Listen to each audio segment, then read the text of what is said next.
अवघे माझ्या मागे मागे आजी देतो पोट भरी पुरे म्हणाल तो वरी हळू हळू चाला कुणी कुणासे ना बोला आजी देतो पोट भरी पुरे म्हणाल तो वरी तुका म्हणे सांडा घाटे तुका म्हणे सांडा घाटे तेने नका भरू पोटे आज देतो पोट भरी पुरे म्हणाल तो वरी समचरणं सरोजं सान्द्रनीलाबुधाम्बं जगननेतपाणे मण्डनमण्डनानं करुणतुलसीमालां गन्धरं गञ्जनेत्रं सदयधवलहास्तं विठ्ठलं चिन्तयामि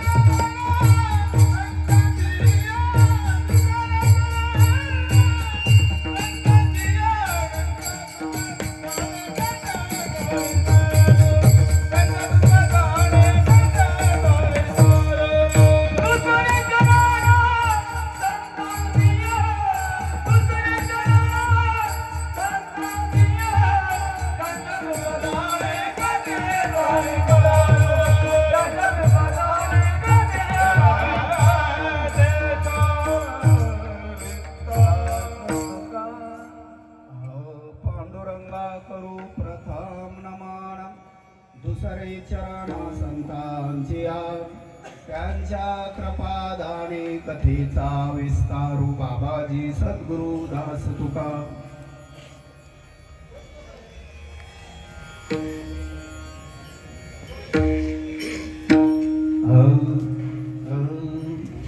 कोणत्याही कार्याला आरंभ करण्यापूर्वी देवाचं नाव घेणं अत्यंत गरजेचं आहे. देवाचं नाम पावन आहे, पवित्र आहे, मंगळ आहे. ज्या परमात्म्याची कर्तुम अन्यता कर्तुम शक्ती आहे, चराचरावर ज्याची सत्ता आहे, ज्याच्या अधीन पंचमहाभूत आहेत, असा जगत व्यापक अखिल कोड भगवान परमात्मा ज्याच्या नामामध्ये अत्यंतिक दुःखाची निवृत्ती आहे, परम सुखाची प्राप्ती आहे. जे नाम मंगळ आहे, पावन आहे, पवित्र आहे, मधुर आहे आणि ते नाम ज्या संतांनी घेतलेलं आहे ते दुसरे चरण संतांचे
कळा कुसरी काहेच नेनो बोलतो वचने अतिभाविका एका जनार्दनी तुमचा दास त्याची आस पुरवावी.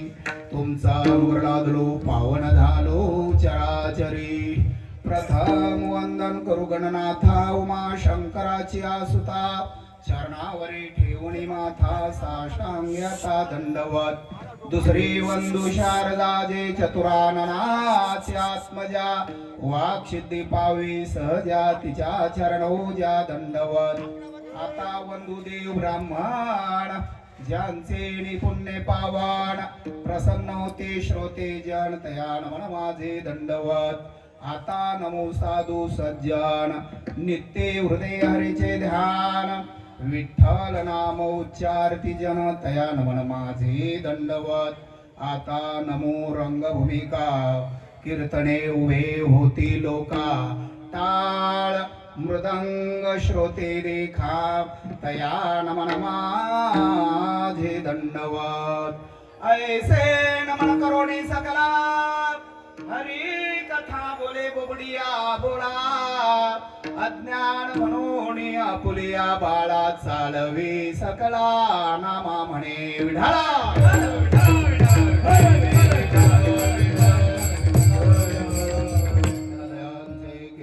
स्मरण होय सकळ विद्यांच्या अधिकरण. तेचे वंदू श्री चरण श्री गुरूंचे ते नमस्कारोनी आता. विवेकाने जाणे सुघटित समाजा टिकविले. महासिद्धांताचे हृदय रसिकत्व उकळले. लसद्भक्ती ज्ञाने तरतरविला धार्मिक तरू. तया ज्ञानेशा ते विमलमतीने वंदन करू. नमो सद्गुरु तुकया ज्ञान दीपा. नमो सद्गुरु सच्चिदानंद रूपा. नमो सद्गुरु भक्त कल्याण मूर्ती. नमो सद्गुरु भास्करा पूर्ण कीर्ती. मनोजवं मारुततुल्य वेगं जितेन्द्रियं बुद्धिमतं वरिष्ठं. वातात्मजं वानरयूथमुख्यं श्रीरामदूतं शरणं प्रपद्ये. याळ तरी आरी लागे अवघे माझ्या मागे मागे. आजी दे तो पोट भरे पुरे म्हणाल तो वरी.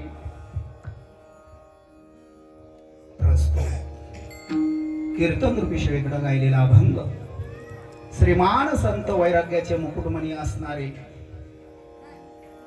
ज्याने सदेह वैकुंठ गमन केलेले असे जगमान्य देवमान्य विश्वमान्य असणारे देहू निवासी सुप्रसिद्ध साधू संत जगद्गुरु तुकोबाराय यांचा गाथ्यातील काळा प्रकरणातील सर्वांच्या परिचित असणारा आणि सर्वांच्या पाठांतरातला असणारा साधा सोपा भगवंताचं आपल्या गोपालांसोबत केलेला संवाद या अभंगाद्वारे व्यक्त करतात.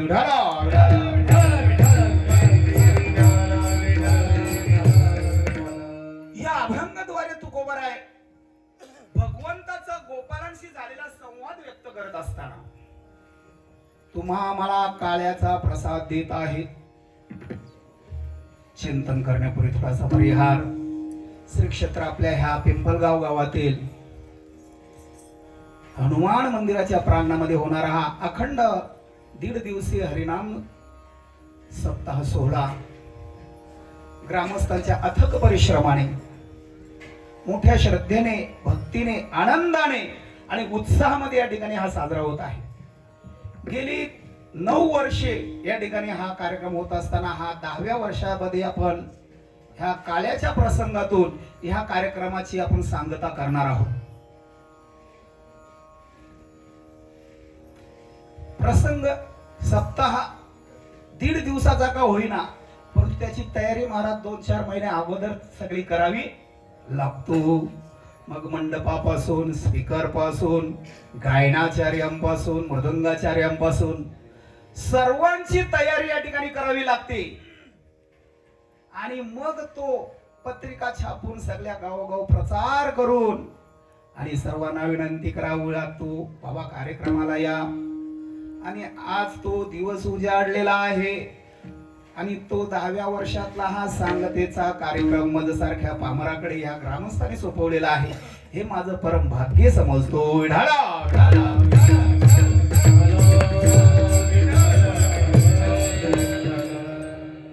आजचा कार्यक्रम हा किम निमित्ताने आहे, सर्वांना अवगत आहे की काळ्याचा आहे. आणि काळ्याचा कीर्तनकार हा शिष्टाचाराने बनलेला आहे. तुम्ही सांगाल कोणता दोर आणले वाला बांधायला? कोणता दोर बांधायला आणलेला नाही. आजचा हा मर्यादेचा कीर्तन आहे. याच्यामध्ये परमात्म्याच्या बाळलीला चरित्र कथा गुणगान अनुवादन करणं हेच आजच्या वक्त्याचं कर्तव्य आहे. अन्य कोणतं प्रकारे वर्णन करू नये. आज फक्त देवाने जे केलेले चरित्र लीला गुणगान अनुवादन केलेलं आहे त्याच फक्त वर्णन करणं हा शिष्टाचार आहे.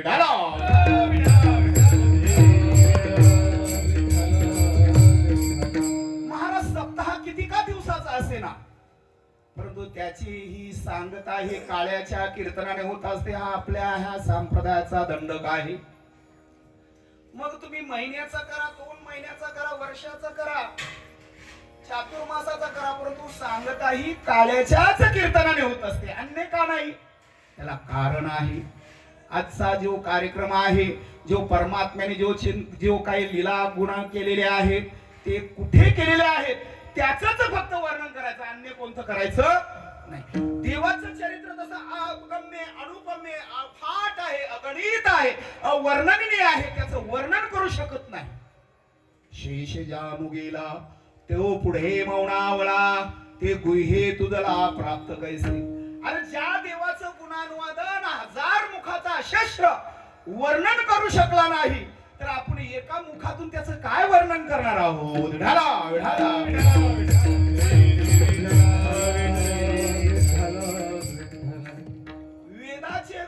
वेदाला सुद्धा जे वर्णन करता आलं नाही तो वर्णन आमच्या संतांनी अभंगाद्वारे अनेक प्रकारे देवाचं चरित्र गुणगान गायलेलं आहे. ते चरित्र गाणं त्याच्यातून काय असा तुम्हाला उपयोग आहे, काय फायदा आहे, कोणतं फळ आहे, तर त्याला एकच आहे. जळते दोषाचे डोंगर, जळते दोषाचे डोंगर, जळते दोषाचे डोंगर, जळते दोषाचे डोंगर. शुद्ध होते नारी नरा, शुद्ध होते नारी नरा,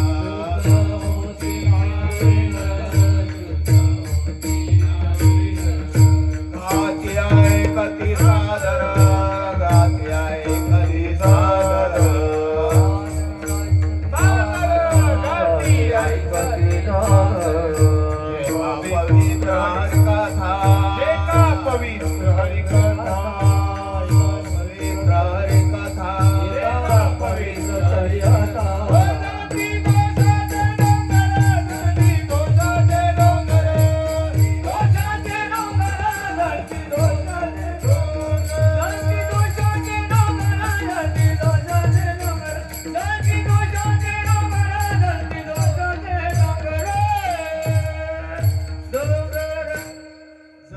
दोषाचे डोंगर, शुद्ध होते नारे नर, गाते ऐकते सादर, जे का पवित्र हरी कथा.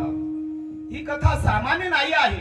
कथा त्रिवेणी संगम, देव भक्त आणि नाम, तेथेची उत्तमा चरणार वंदिता. कथा ही त्रिवेणी संगम आहे. याच्यामध्ये देवाचं नाम आहे, भक्ताचं चिंतन आहे आणि त्याच्यामध्ये संत तीर्थ अशा प्रकारे त्रिवेणी संगम असल्यामुळे ह्याच्यातून या संगमामध्ये तुम्ही पवित्र होऊ शकता.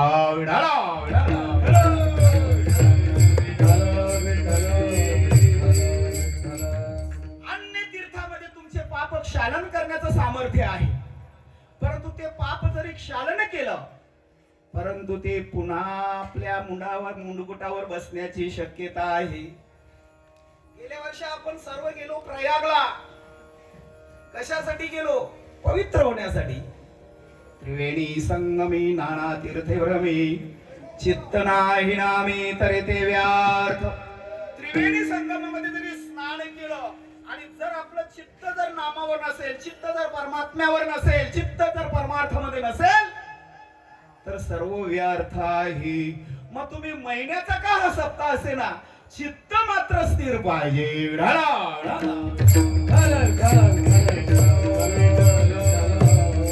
आणि म्हणून ह्या 1.5 दिवसाच्या उत्सवामध्ये आपण हा काळ्याचा प्रसंग या ठिकाणी सांगणार आहे. भगवंताने जे चरणाची लीला केल्या त्या अवर्णनीय आणि अफाट अनादी काळापासून ज्या गात आलेल्या आहेत. सर्व पुराणांनी, सर्व शास्त्रांनी, सर्व ग्रंथांनी ज्याचं वर्णन केलेलं आहे, नाही का? उदार तू हरी ऐसी कीर्ती चराचरी अनंत हे थोरे गरजेता ते पवाडे. परमात्म्याची कीर्ती सर्व पुराणांनी गायलेली आहे आणि तीच कीर्ती आपण सुद्धा आज या ठिकाणी गाणार आहोत.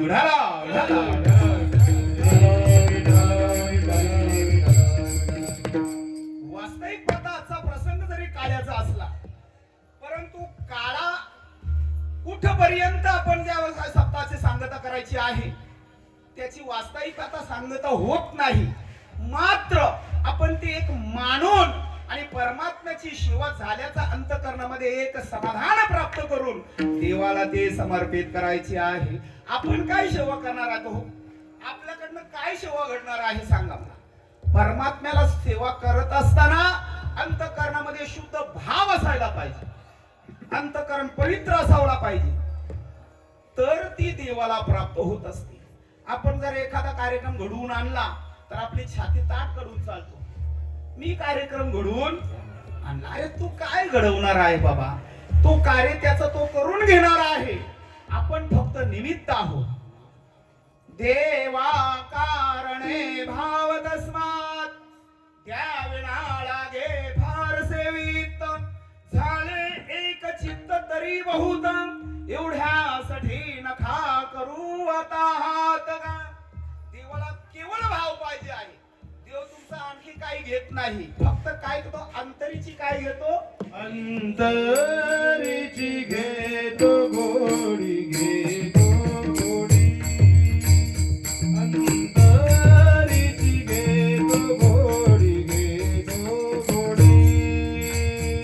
अंतरीची घेतो गोडी, घेतो गोडी.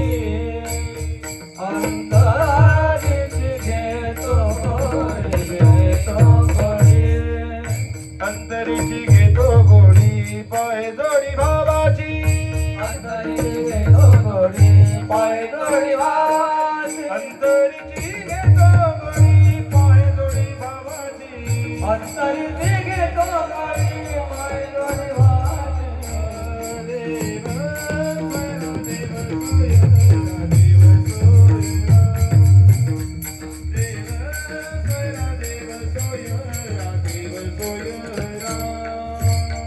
देव देव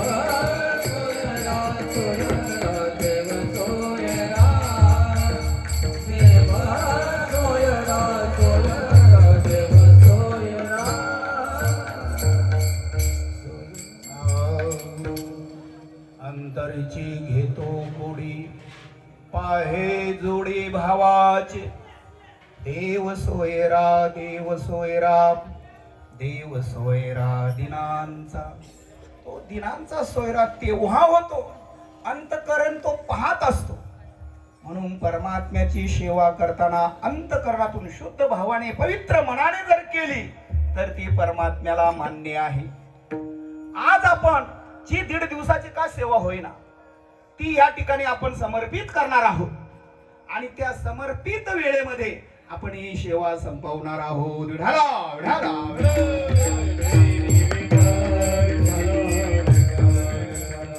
देवाच्या चरित्राचा विचार केला तर देवाच्या चरित्रामध्ये फार भगवान प्रभू रामचंद्र आणि श्रीकृष्णाच्या चरित्रामध्ये फार तफावत आहे.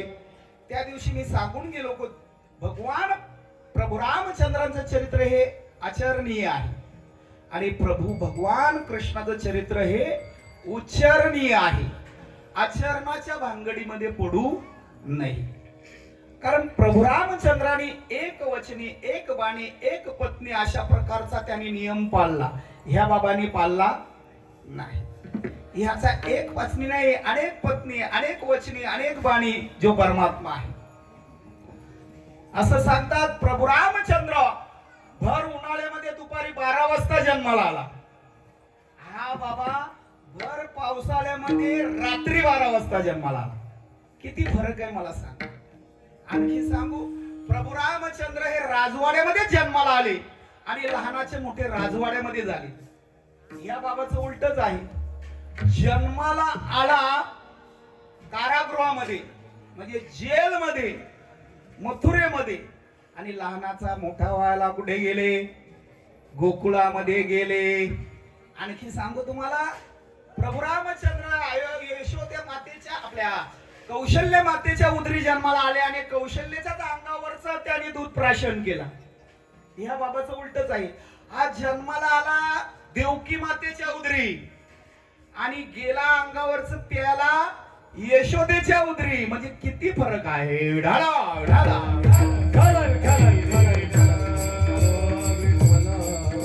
म्हणून ह्या देवाचा फक्त उच्चार करावा. कोणता उच्चार करावा? चरित्र ते उच्चार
चरित्र अफाट आहे. परंतु केवळ कोणतं चरित्राचा उच्चार करायचा आहे? देवाने जे गोकुळामध्ये केलेलं चरित्र त्याचा उच्चार करायचा आहे. देव जन्माला आल्यानंतर असं सांगतात 11 वर्षे गोकुळामध्ये राहिला. 11 वर्षे त्यांनी जे काय 11 वर्षामध्ये जे चरित्र केले त्याचाच फक्त वर्णन करायचं आहे. नंतर जो मथुरेला गेला कंसाला मारण्यासाठी, त्यावेळेला 14 वर्षे राहिला. आणि नंतर जरासंधाच्या काचातून सुटण्यासाठी देवाने पुढे काय केलं? तर समुद्राकडनं जागा मागून त्या ठिकाणी द्वारका निर्माण केली आणि तेथे आपलं पूर्ण आयुष्य काढलं. ते 100 वर्ष काढलं. असा देवाचा 125 वर्षाचा चरित्राचा शास्त्रामध्ये उल्लेख आहे. परंतु या 125 वर्षामध्ये फक्त देवाने जे 11 वर्ष गोकुळात वर्णन केलेलं आहे त्याच चरित्राचा उल्लेख करा.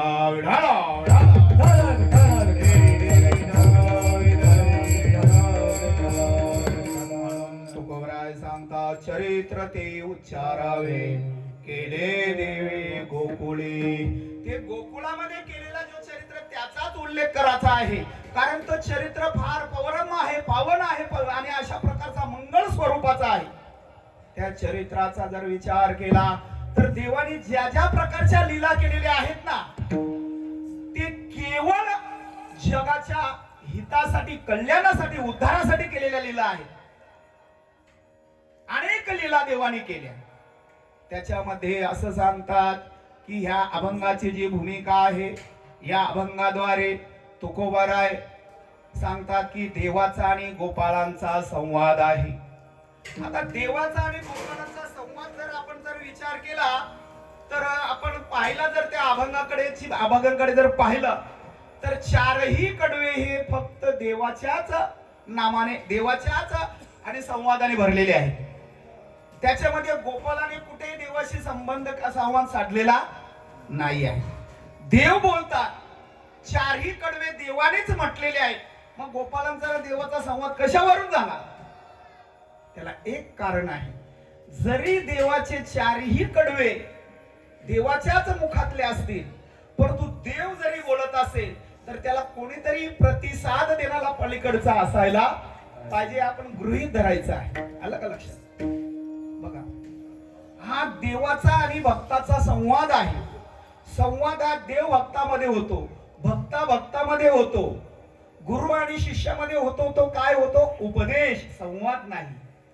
गुरुने सांगावं आणि शिष्याने निमूटपणे ऐकावं याला म्हणतात उपदेश.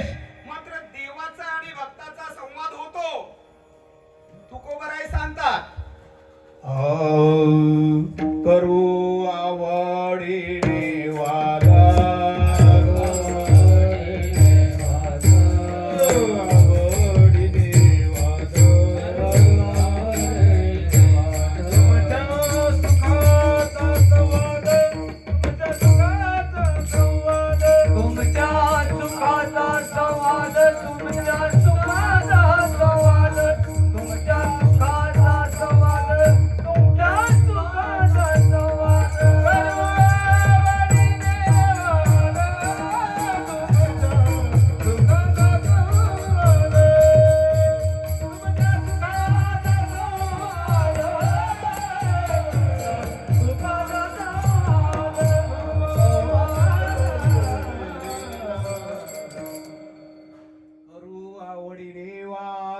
तुमच्या सुखाचा संवाद.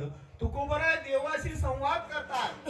तुकोबराय सांगतात, नको ब्रह्मज्ञान आत्मस्थिती भाव, मी भक्त तू देव ऐसे करे, डावी रूप मज गोपिका रमणा, ठेवू द्या चरणावरी माथा. याचा अर्थ असा आहे की तुकोबरा देवाशी बोलत आहेत. म्हणून कधी कधी भक्ताचा देवाचा संवाद असते, कधी कधी भक्ता भक्तामध्ये संवाद असते. तुकोबराय सांगतात की दोन भक्त एकमेकाला भेटले तर त्यांचा जो संवाद आहे, तुकोबराय सांगतात, होती संतांची या भेटे,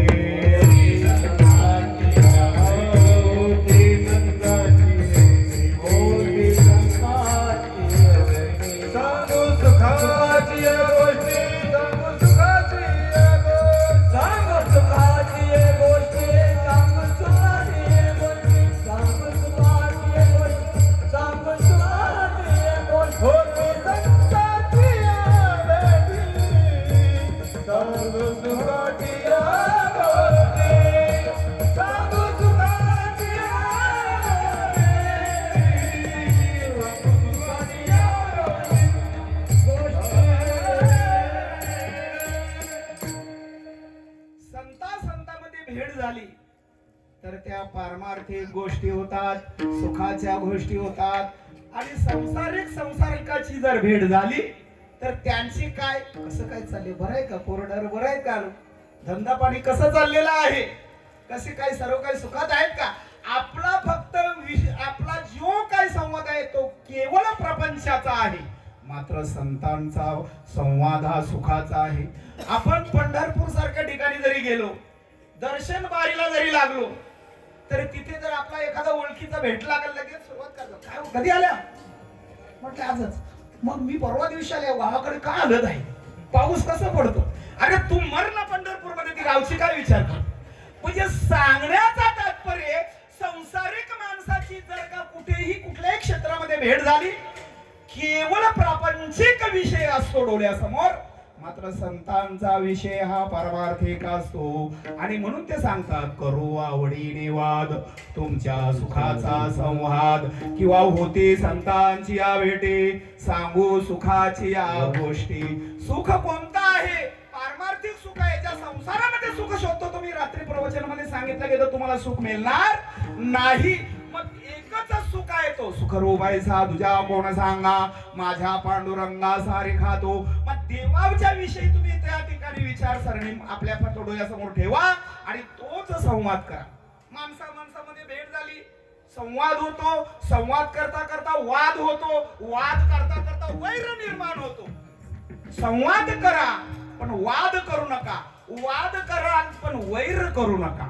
आपलं उलटच आहे.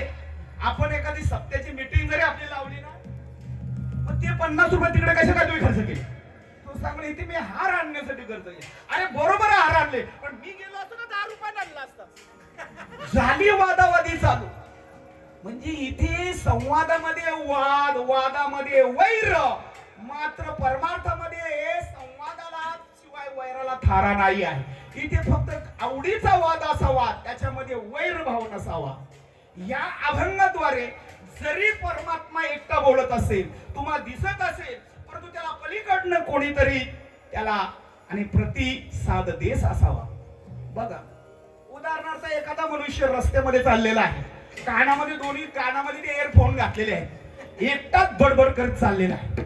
बाजूची लोक येतात जातात बघतात त्याच्याकडे, काय पागल झाला की काय, एकटाच बडबड करत चालले. अरे तो एकटा बडबड करत नाही, याचा अर्थ मोबाईलवर प्रतिसाद दुसरा कोणीतरी देत आहे त्याच्याशी हा बोलत आहे. आणि एकटा माणूस एकटाच बडबडायला लागला की आपण समजावं याला कुठे न्यायला पाहिजे.